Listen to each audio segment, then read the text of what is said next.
ever since Obama first appeared on the world stage, right before the election, I was running for president, it's been said over and over and over again that he is a socialist, he's a communist, he's bad for business, he's going to take away our guns. The general principle is that he's a socialist, a radical leftist that's going to ruin business in America. Now, even though FDR was 10 times more left than Obama could ever be, and the right wing constantly goes on about it. This is their mainstay of attack against him. Now, a lot of their criticisms are just outright stupid and borderline racist, if not overtly racist. But the main criticism is that he's somehow a communist and that he's bad for business. He's going to kill our economy as a result. He hates businessmen, but while at the same time criticizing him for being a tool of Wall Street, which makes absolutely no sense. Now, even bourgeois publication. The publications put up by the bourgeois acknowledge the sheer insanity of this. U.S. corporations' after-tax profits have grown by 171% under Obama, more than under any president since World War II, and are now at their highest level relative to the size of the economy since the U.S. government began keeping records in 1947, according to data compiled by Bloomberg. Profits are more than twice as high as their peak during Ronald Reagan's administration and more than 50% greater than during the late 1990s internet boom measured by the size of the economy. So given all of this, the claim that he's a socialist, he's bad for business, let's take a look at some data, things that would either confirm or deny this claim that's being made by the right-wing media, and a lot of it's being done by the so-called left media as well, that he's bad for business. But let's let the data speak for itself. Average annual corporate profit growth under Obama is the highest since 1990, whereas profit growth declined during both Bush presidencies. The Dow Jones Industrial Average has gained 67.9%. That's an extremely strong performance, the fifth best for an equivalent period among all American presidents.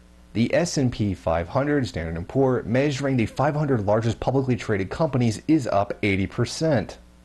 In the third quarter, corporate earnings were $1.75 trillion, up 18.6% from a year ago, according to last week's gross domestic product report. That took after-tax profits to the greatest percentage of GDP in history. Well, this has clearly been very devastating towards big business. They're doing excellent. They're doing, in many cases, far better than has ever been done. So this idea that somehow Obama is bad for business is completely ridiculous. We can see by the numbers, by the data, that the bourgeois, the capitalist class, the elite strata of the capitalist class is actually doing quite well for itself. Now, us communists are known for supporting the working class. We're about the workers, we're about the regular people, the proletariat. Well, exactly how has Obamonomics actually been for regular working class people? In the third quarter of 2012, corporate earnings were $1.75 trillion, up from 18.6% from a year ago. Corporations are currently making more as a percentage of the economy than they ever have since records were kept.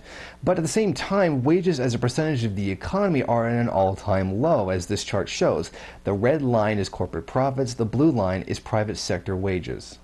So it's clear to see from the data that Barack Obama is not good for the workers. I mean, the constant, frankly, idiotic claim that Barack Obama is a communist is completely ridiculous. He's not doing anything in any way, shape, or form to actually hinder the functioning of the capitalist class. In fact, we can see quite clearly here that he's actually doing very well. I mean, it's just simply ridiculous. This is fear-mongering. But the reason why all this is going on, why Barack Obama is a communist, the idiot Donald Trump, and all the other people in the media screaming that this is socialism, the reason they're doing this is because they notice a definite leftward trend following the global economic collapse of capitalism in 2008. That global strike, that failure of capitalism, which happens, seemingly about every 10 years, which doesn't count for some reason.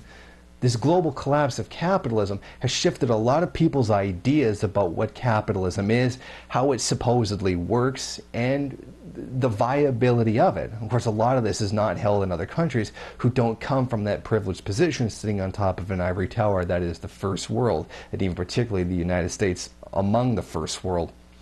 This is all done as propaganda to try to get us away from any ideas about wanting to change things the way they are. This is about scaring us into thinking that there's an evil totalitarian government coming around the corner and that Barack Obama is going to kill us and take away our guns and there's totalitarianism, when we can clearly see the whole idea of socialism, the class war, the strike against the bourgeois class, is nowhere to be found. This is not happening here in any way, shape, or form. The ruling class is getting stronger. Capital is being concentrated into fewer and fewer hands. The capitalist class itself is becoming more powerful day by day. This idea that Barack Obama is somehow a socialist is just completely ridiculous. I am a communist. I am a socialist. We want nothing to do with this guy. This guy is not us in any way, shape, or form. It's absolutely ridiculous.